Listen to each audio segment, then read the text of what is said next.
పెళ్ళి అయిన వారు కూడా అమ్మాయిలు ప్రేమిస్తారా? ఎలాంటి సందేహం, అనుమానం లేకుండా ప్రేమిస్తారు. పెళ్ళి కాని అమ్మాయిలు పెళ్ళి అయిన వారిని ప్రేమిస్తారు. పెళ్ళి అయిన మహిళలు పెళ్ళి అయిన మగవారిని ప్రేమిస్తారు.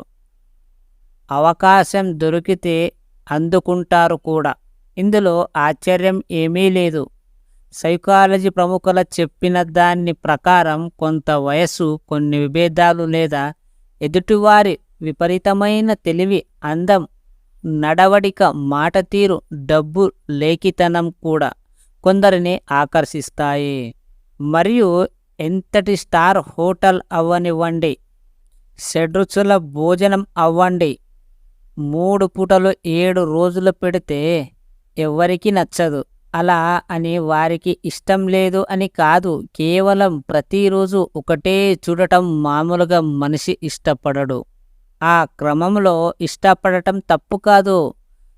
మిస్టర్ పర్ఫెక్ట్ సినిమాల్లో ప్రభాస్ లాగా తాజ్మహల్ అంటే ఇష్టం ఉంది. అలా అని నా ఇల్లు తాజ్మహల్లా ఎందుకు కట్టలేదు అంటే కొన్నిటికి సమాధానం ఉండదు. ఈ ఇష్టాలు మంచి స్నేహంగా మారి ఇద్దరిని ఉద్ధరించుకునే విధంగా ఉంటే అందులో కూడా మాత్రం తప్పు లేదు. అది దాటి ఇంకేమైనా జరిగినా సరే అది తప్పు, ఒప్పు అని నిర్ణయించే అధికారం మీకు నాకు కూడా లేదు. వారి కోణం నుండి మనం ఎప్పటికీ ఆలోచన చెయ్యలేం. యండమూరి గారి నవల పేరు తట్టడం లేదు. చట్టాన్ని తన చేతుల్లోకి తీసుకున్న వ్యక్తిగత జీవితం ఖైదీ పడుతుంది. జైలులో ఉండగా ఒక ఆపద వస్తే అక్కడ జైలర్ ఖైదీగా తుపాకీ ఇచ్చి రక్షణ బాధ్యత అప్పగిస్తాడు. అప్పుడు ఖైదీ చెప్పే మాట, చట్టం ప్రకారం నువ్వు ఇలా చేయకూడదు అని ఆలోచన పరిధులు ఎప్పుడూ గిరిగీసుకున్న ఒకేలా ఉండవు. ఇష్టాలు, అభిప్రాయాలు చాలా సున్నితం అయినవి. అలా సున్నితంగానే వాటిని ఉంచాలి తప్ప తప్పటడుగుడు మీద కారం చెల్లి రెచ్చగొడితే అప్పుడు అసలు ప్రమాదాలు వస్తాయి అని నా మనస్తత్వం శాస్త్రం చెబుతుంది.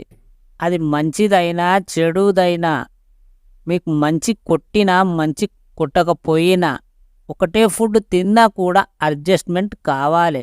అలా అని రకరకాల బయటి ఫుడ్ తింటే ఏమొస్తుంది? రోగం వస్తుంది. ఇది ఒక ఎగ్జాంపుల్. ఇది పూర్తిగా విన్న ప్రతి ఒక్కరికి థ్యాంక్ యూ సో మచ్.